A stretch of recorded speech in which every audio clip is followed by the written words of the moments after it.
Sidon was not worried, exactly. Link was a highly capable warrior and could defeat great foes single-handedly that even an entire Zora army could not. That didn't mean he wasn't concerned about his friend. Link had been gone for a while, longer than his previous absences. There were still 3 lights in the sky, meaning that Link had not been successful in freeing the final divine beast, Vamedo, from the Calamity Ganon's control. And such as things were, if something were to happen to Link, it could be quite a long time before anyone discovered it. It did not bear thinking about, but still, Sidon couldn't help but do so. It was a foolish weakness of his. He heard a scrape behind him and sighed. Most likely Baz, coming to scold him for mooning over the Halayan champion again. He wasn't mooning, thank you very much. He was a prince of the Zora. And he had much more dignity than that. Baz, bracing himself, Sidon turned and was surprised to see something other than his second-in-command standing there.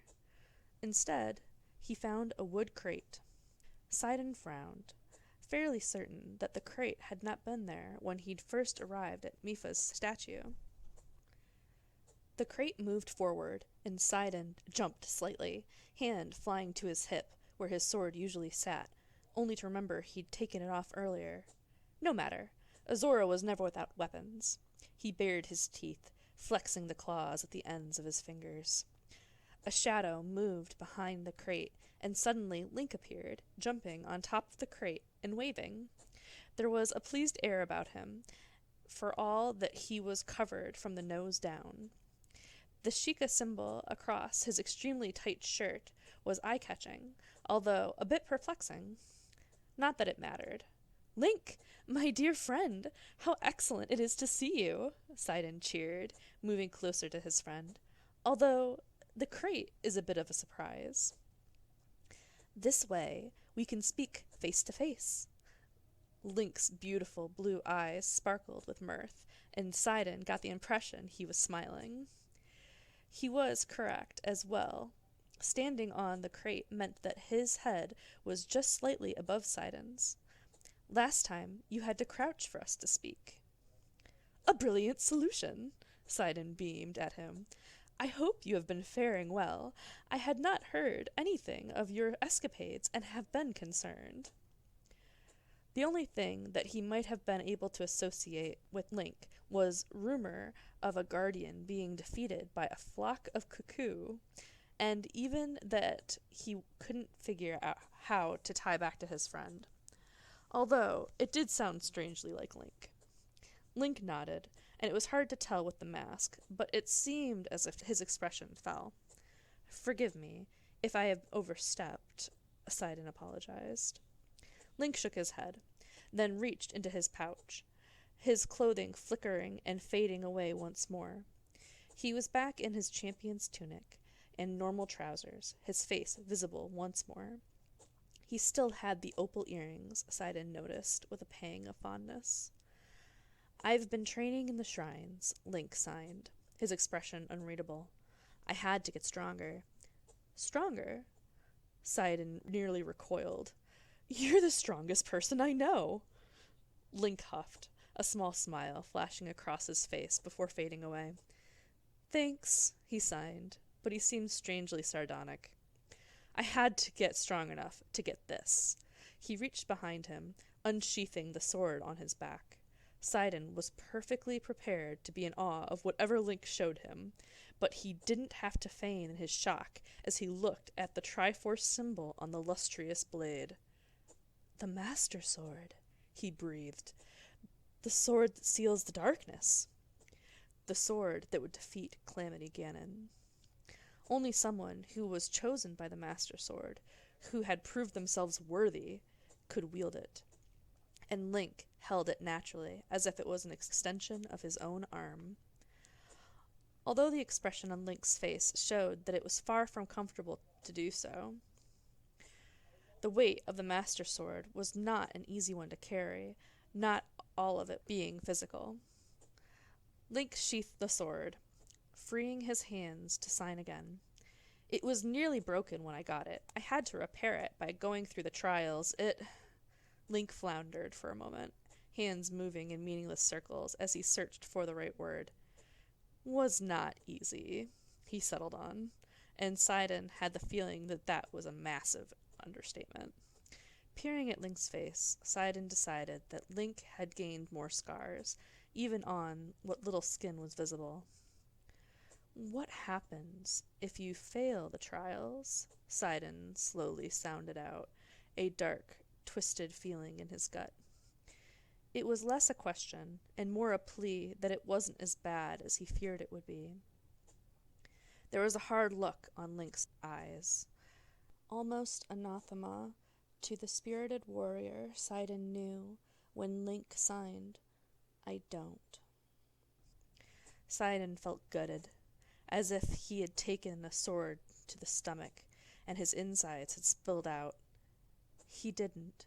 He didn't know what Link had gone through, but he both feared hearing it and wished to know. But at the same time, he did not wish to inflict more hurt upon his friend by having Link relive those experiences by explaining.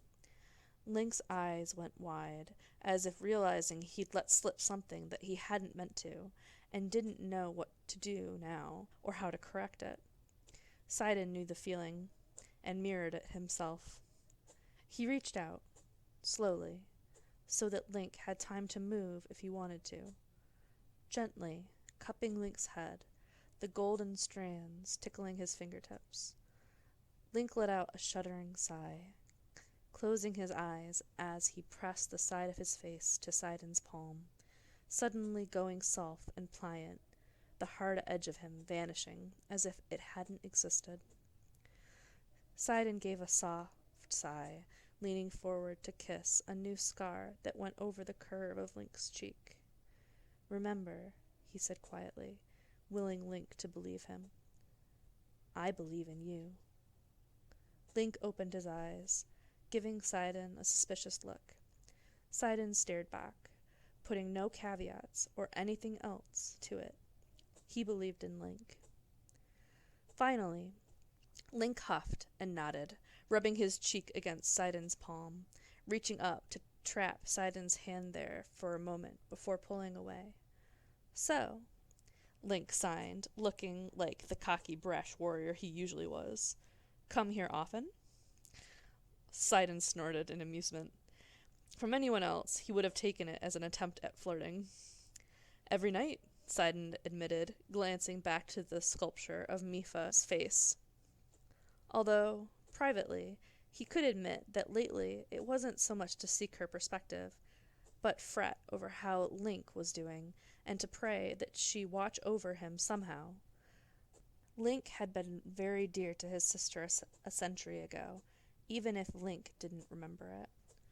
Something brushed his hand, and he glanced down to find that Link had wrapped a soft hand around one of Sidon's fingers. Slowly, as if not to startle, Link turned Sidon's hand around and leaned in, something soft touching the palm of Sidon's hand. He felt a shiver go through him, and his heartbeat pick up as he realized that it was the touch of Link's lips against his skin. Link had kissed him. By the goddess, if that was even a fraction of what Link felt whenever Sidon kissed him, it was no wonder the Hylian was fond of them. "Come on," Link broke him out of his reverie. The smaller Hylian jumped off the box and motioned for Sidon to follow him. As if being pulled along by an invisible thread, Sidon did so. "Where are we going?" Sidon asked, curious. Link gave him a small smirk, holding a finger to his lips for silence. Sidon chuckled quietly and obeyed, following him without a word. He noticed that Link had acquired an unusual shield as well. It was predominantly blue, with a red bird that was the Hylian royal crest stood out in the middle, below the Triforce. It looked strong, and Sidon hoped that it would protect Link well. Although, if Link was as stealthy outside of the domain as he was in it, he may not need a shield quite so much. Sidon marveled as Link somehow managed to find a meandering path that let them travel uninterrupted by the guards on night patrols. He made a mental note to make the patrols a little less predictable. It was a good thing Link was a friend and not an assassin. Just when Sidon was starting to wonder if they were lost, Link turned a corner and pulled Sidon into the castle's kitchen, looking around with a pleased air. "What are we doing here?" Sidon asked, curious. It was late, but not so late that the kitchen staff hadn't started on the morning's meal. Link grinned in response, pulling Sidon over to a stool next to a table, then released his hand to push Sidon into the seat, his demand clear. Sidon did so, finding himself missing the feeling of Link's hand around his finger. He'd never known how warm Hylians were before. Sidon, properly seated, Link turned his attention to the stove. The fire was out, so Link quickly pulled a pile of firewood out of his bag and tossed it under the pot that was sitting there. And then, to Sidon's shock and surprise, proceeded to pull out his bow and fired an arrow at the stove. There was a boom as the wood suddenly burst into flames. Link nodded, looking pleased as he put the bow away. Something of Sidon's shock must have shown on his face, because Link hastened to explain. Fire arrow. Which begged the question of how the arrow was on fire when he pulled it out of the quiver. "Do you normally light fires that way?" Sidon ventured. Link seemed to think about it. "Bomb arrows work too." "Thank you for refraining from using one to light the stove," Sidon said quickly. The resulting explosion would have no doubt caused a great deal of destruction and woken up half the palace. Link laughed in his silent way, opening up the cupboards and rummaging around before closing them and moving on. "You can cook?" Sidon questioned, curious. Link was constantly full of surprises. Link made an elegant snorting sound through his nose. "Have to eat somehow while I'm on the roads," he signed flippantly, before opening up one of the chilled bins. He made a pleased face when he discovered a container of milk, gleefully setting it on the table. "Warm milk?" Sidon ventured. It was a Hylian drink he'd heard about as a method to fall asleep, but never tried. As a rule, Zora did not consume much milk, other than occasionally for sauces on fish.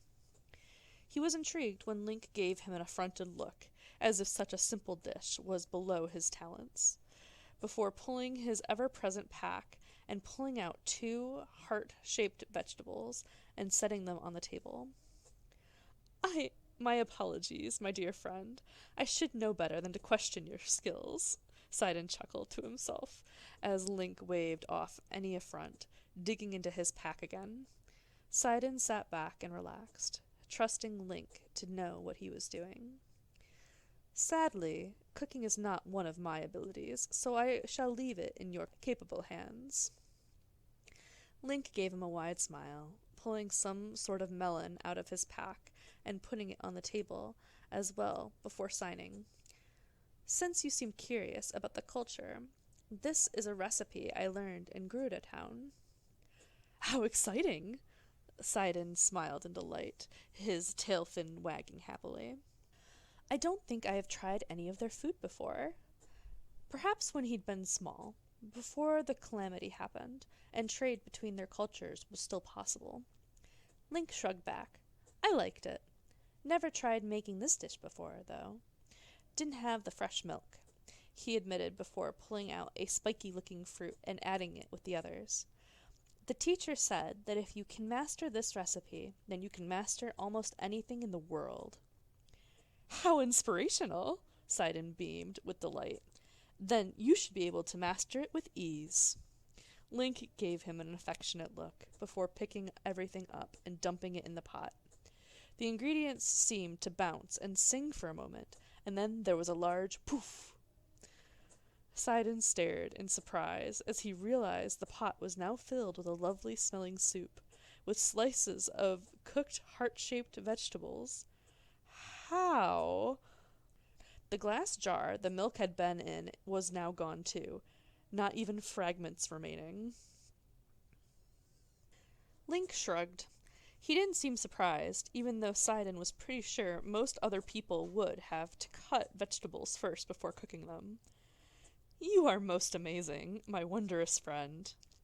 Link ducked his head, his cheeks turning a darling shade of pink. He found 2 bowls, some spoons, and a ladle, setting about serving the soup, quickly setting a bowl in front of Sidon. "Creamy, hearty soup," he signed. "Good for restoring hearts." They could both use that after tonight's talks. Sidon nodded, eagerly picking up a spoon to try the food. Link put a hand out, something hesitant flicking across his expression. "Enjoying the soup with someone is supposed to bring them closer together," he haltingly signed.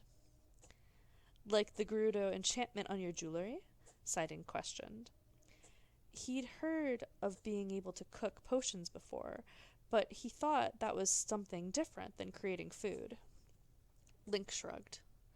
"Well," Sidon picked up the spoon, giving Link a fond grin.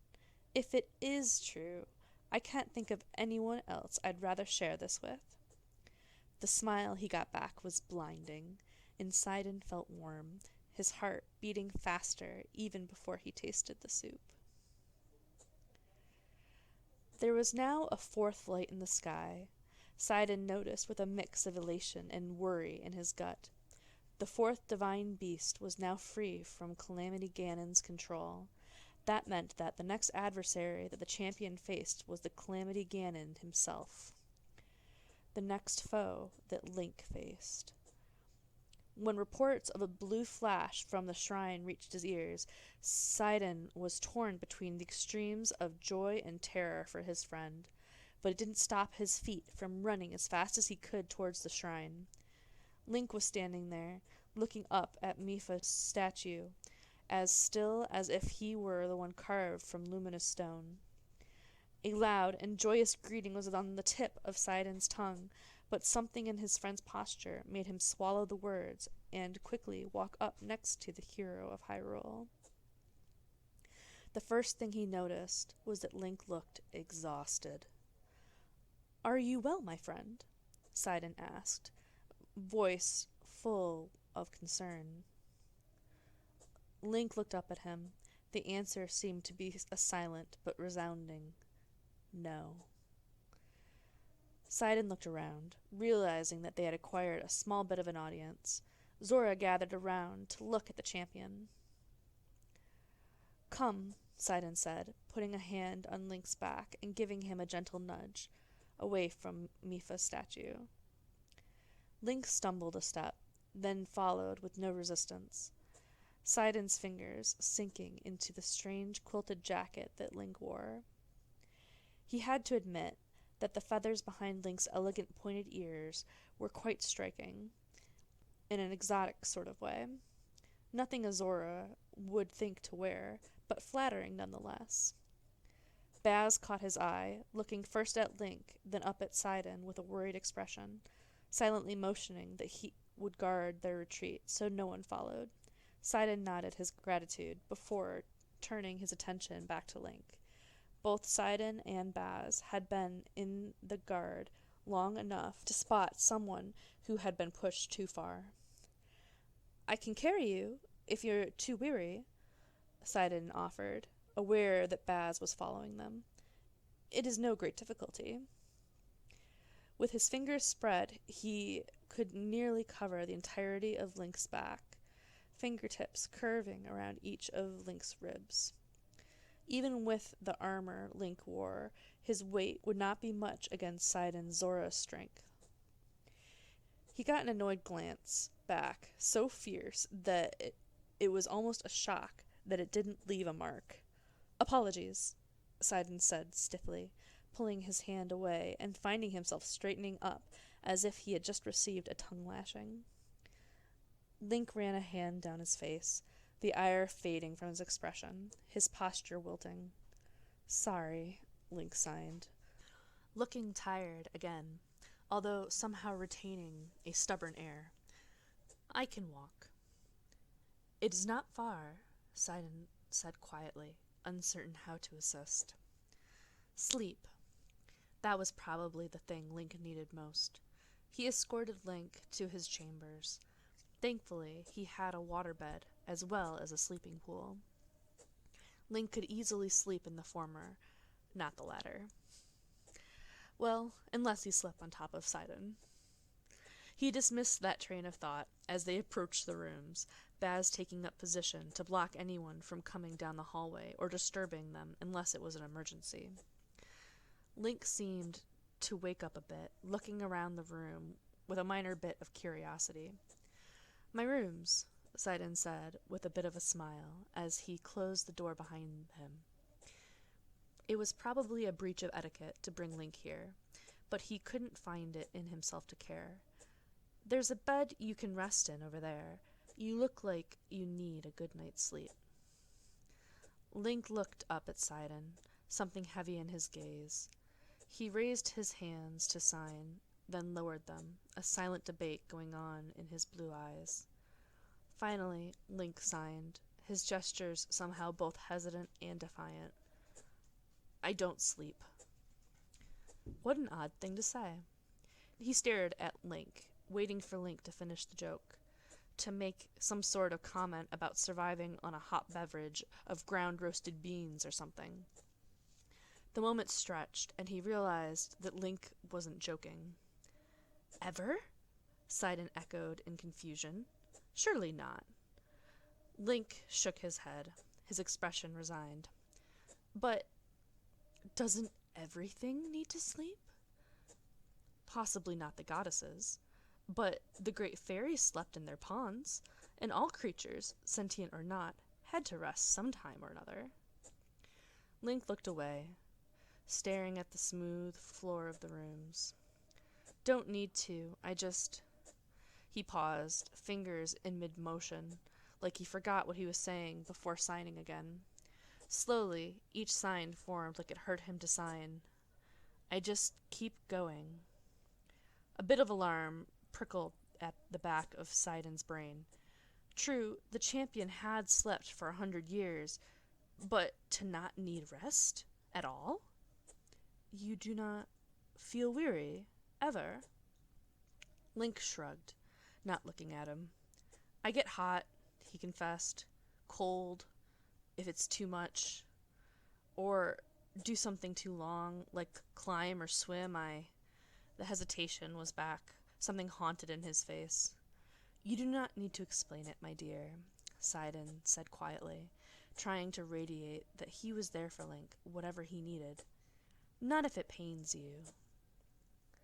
Link looked up at him, blue eyes, bluer than the sea, or Hyrule Lake itself, studying his face.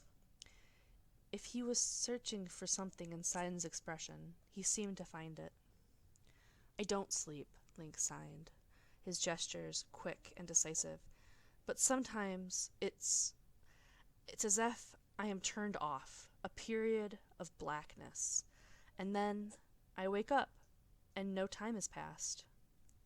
Sidon wasn't sure what to say about that. Link didn't seem to notice, continuing onwards. "And sometimes I die. There's nothing, this darkness. And then I am whole again, standing where I was before it happened, minus potions and weaponry." Link's face was grim. "It's like everything has reset to just before the battle or shrine. No one else remembers anything happened. They greet me as if meeting me for the first time, and I've got a new scar that I only remember getting."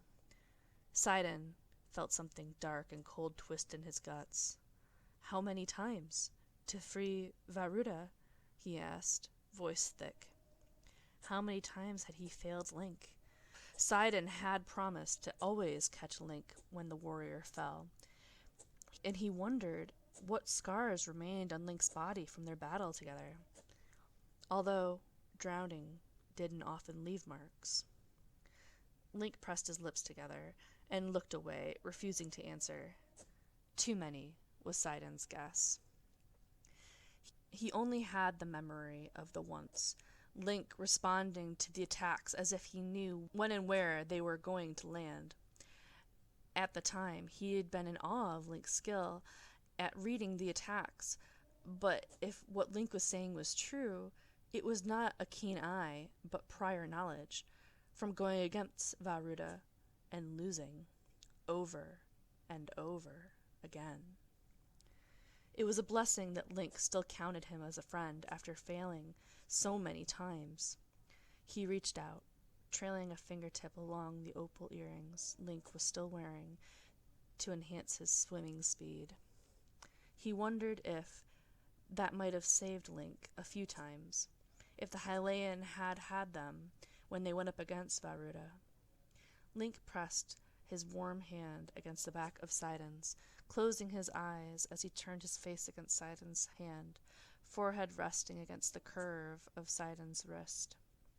Sidon remembered Link doing this during their last conversation, but unlike their earlier discussion, Link didn't relax completely. Still, he seemed to find a measure of comfort from it. Sidon wished he could pick up Link, protect him from this burden that seemed to almost crush his friend. Link took a deep breath and let it out in a sigh that sounded like he had the world resting on his shoulders, which Sidon was all too aware that Link did. He opened his eyes, lifting his head away from Sidon's hand, leaving the tips of Sidon's fingers touching Link's earring. "I can't lose. I can't die. I can't sleep," he finally signed. "All I can do is get stronger and fight." From anyone else, saying that they couldn't lose would come across as brash, prideful thing. But for Link, it was a curse. That losing wasn't an option. He would always come back to face the same battle over and over again. Their conversation about Link fighting the shrines and the trials to get stronger took on an entirely new and horrifying context. "I'm tired of it." Link closed his eyes, looking like he was so worn out he could cry. "I'm so tired." "Oh, Link." Sidon's heart ached for his dear friend, and he longed to be able to do something to help. "I would take this burden from you, if I could," Sidon murmured, stroking Link's cheek with the pad of his thumb. "Not because you are the champion, but because you are my dear friend, and I care about you." Sidon couldn't, though. Link was the only one who could end it. The Hylian champion, the Master Sword's chosen one, the hero of Hyrule, supposedly blessed by the goddess Hylia herself. For all that Sidon was a warrior and a prince, there was nothing he could do to help Link with his destiny. Except this, encourage his most treasured friend with his words. Link stared at him with those blue eyes, bluer than the sky or the ocean, or any gem Sidon had ever seen. His hands didn't move, but his lips did, forming the words that Sidon could clearly understand without a sound. "Thank you." "No." Sidon knelt down, taking Link's hands in his. "Thank you." Link made a hiccuping noise, the first sound Sidon had ever heard from his mouth.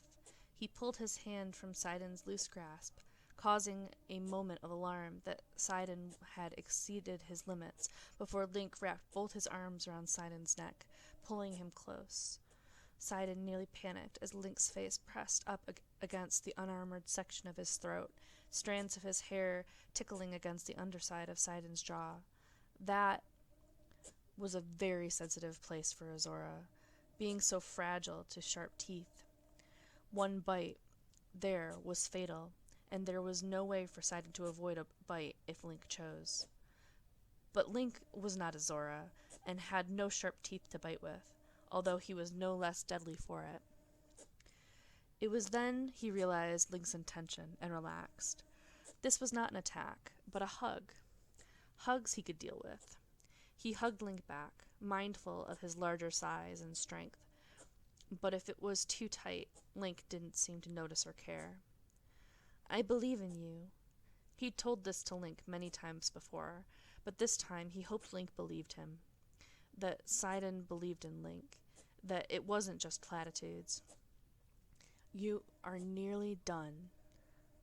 Link nodded, tightening his grip around Sidon, fingers digging into scales. One more battle to fight, then it was all over. "And then you are done, and I will give you as many kisses as you like," Sidon added with a bit of a smile, "wherever you like." That got him a huff that was nearly laughter, Link pressing his face against Sidon's shoulder even as his grip changed, lessened in its intensity.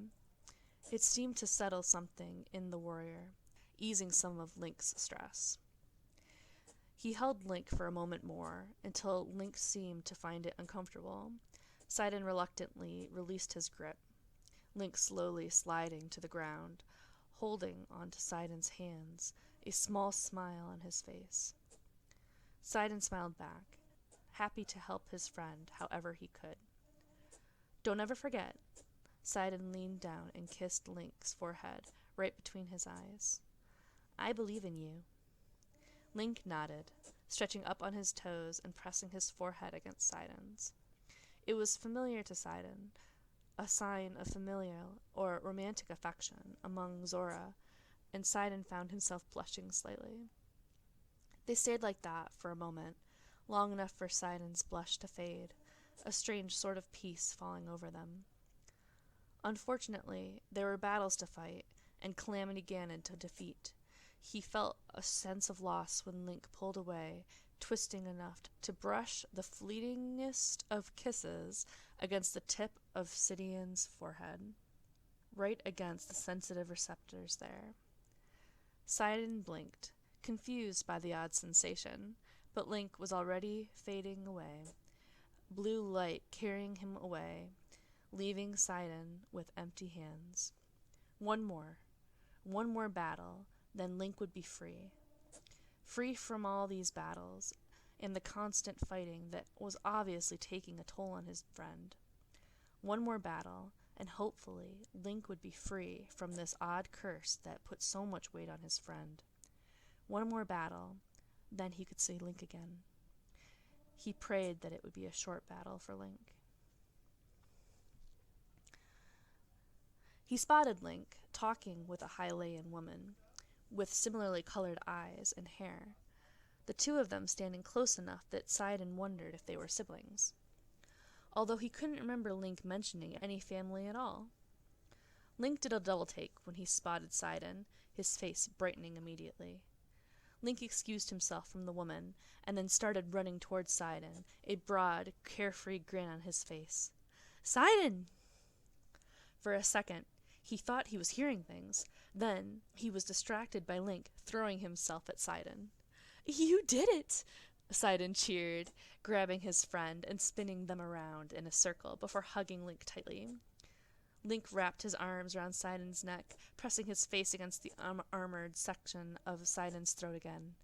"I knew you could do it. You are incredible." Link, more than incredible. He'd have to get the details from Link later. The most important being, how many times did Link have to go through that fight before he won? But there were no shadows around Link now, so he prayed it was very few. Link leaned back, pulling as far away so that he could look Sidon in the eye, while keeping one hand on Sidon's shoulder for balance as he grinned broadly, and then deliberately pointed at his nose. Tail fin wagging, Sidon laughed and kissed Link's sun-freckled nose. Link beamed back, looking delighted for a moment, before he darted forward to kiss where Sidon's nose would be if he were built like a Hylian. Sidon barely had a chance to blink before Link was sitting back again, pointing at his cheek. Sidon laughed and obliged him, Link returning the favor, then obliged him again and again. When Link pointed to his forehead, his chin, his other cheek, his nose again, until they were both giggling madly as they peppered each other's faces with kisses. Link finally rested his forehead against Sidon's, practically buzzing in happiness. an emotion that Sidon gladly mirrored. "You are well?" Sidon asked earnestly. He could not smell any blood on his friend, just warm Hyllean and soap from what he thought must have been a recent bath. "Have you slept?"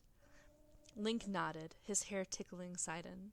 He shifted so that he was sitting comfortably in the crook of Sidon's arm. "Dreamt, too," he signed, with a pleased expression. There were no shadows around Link's eyes, none of the dark exhaustion that had weighed him down when they last met, just a lingering tiredness that could easily be explained by a long, hard battle and cured with a few good night's rests. Whatever curse had been lingering on Link had been broken when he defeated Calamity Ganon. "Have I told you how magnificent you are?" Sidon asked, unable to keep the joy from his face or his voice. Link laughed, not the soundless motion he made before, but an honest-to-goodness laughter, free and bright, and Sidon was immediately addicted to the noise. "You got your voice back," he added with delight, cupping Link's cheek with his hand, feeling the vibrations against his skin. "Mostly," Link agreed, his voice cracking as he said it. He pulled away, rubbing his throat with his free hand.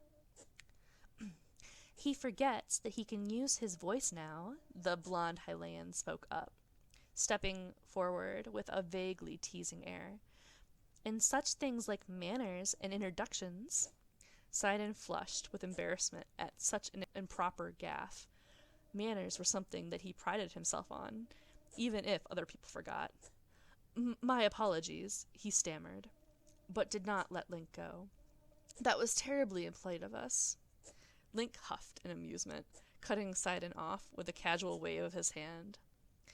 "This is Sidon, my best friend." He breezily introduced Sidon. Sidon very nearly dropped Link in surprise, managing to prevent the action at the last moment. He counted Link as one of his dearest friends, true, but he had never even considered that Link might feel the same. Not with all of Link's travels and the multitude of people he had met. But then he met Link's gaze. It was cool and assured, with just a hint of smugness. Sidon's heart felt like it was leaping from his chest in joy when he smiled back. The woman gave a small giggle, and when he glanced her direction, she had a hand over her mouth, which did little to hide the smile that was crinkling her eyes. "I am Sidon, Prince of the Zora domain," Sidon corrected with a smile, because, as much as he adored Link, the hero's manners were honestly atrocious. "A pleasure to meet you." "The pleasure is mine," she said warmly. "You've grown so big and tall since we last met. I don't know if you remember me, but I am Zelda." Sidon's eyes widened in recognition. Princess Zelda! Of course! He'd met her before when he was quite young, although she'd seemed kind of tall to him at the time, the same height as his sister. He hadn't recognized her, although it was obvious now. "Princess!" He knelt, setting Link down. The hero of Hyrule made an amused snort that Sidon ignored as he took the princess's hand and gave a quick kiss to the back of her hand. "I am incredibly glad to see you happy and healthy once more." "Same to you," she smiled at him, blue eyes twinkling in mischief. She stepped forward, invading his space. He resisted the urge to step up or back away, allowing the princess to speak softly in his ear. "I'm sure Link neglected to mention that kissing is frequently a stage of Hyllean courting," she whispered just loudly enough for him to hear, then stepped away with an amused smirk. Sidon looked between the princess and Link, who was giving them a puzzled look, then back to the princess, wondering if she was joking. Beg pardon?" He hadn't thought of it before, but now that she brought up the idea, he wasn't opposed to it. Quite the opposite. He adored Link, and the Hyllean was everything he could wish for in a partner. Brave beyond measure, compassionate, and made Sidon feel so full of joy it was as though he were floating, while his feet were still on the ground. Sidon had no idea how Hylleans courted, He'd need to find out how. Courting, much less Zora courting, was not to be taken lightly. He'd need to talk to his father about political and diplomatic concerns that this might cause, and if the princess was mentioning it, it seemed like a pretty big step they'd jump into. "Don't worry," Zelda assured him, giving Sidon a fond look as she patted the top of his hand. "I'm sure it's another one of those things he forgot."